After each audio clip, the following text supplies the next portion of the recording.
Viramgam Ahmedabad highway પર ST bus રોડની સાઈડમાં ખાબકી, ડ્રાઈવર સહિત અન્ય એક ઇજાગ્રસ્ત. સદનસીબે મોટી જાનહાનિ ટળી. વિરમગામ અમદાવાદ હાઈવે પર મોડી સાંજે જખવાડા ગામ પાસે ઝાલોદ જામનગર બસે કાબુ ગુમાવતા રોડ સાઈડમાં ખાબકી હતી.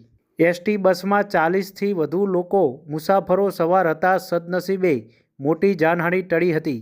ઘટનાની જાણ થતાં 108એ ડ્રાઈવર અને અન્ય એક ઇજાગ્રસ્તને સારવાર માટે વિરમગામની સરકારી હોસ્પિટલ ખાતે ખસેડવામાં આવ્યા હતા.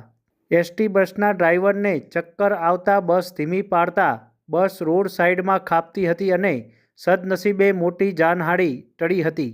બસમાં સવાર 40થી વધુ મુસાફરોનો આબાદ બચાવ થવા પામ્યો હતો.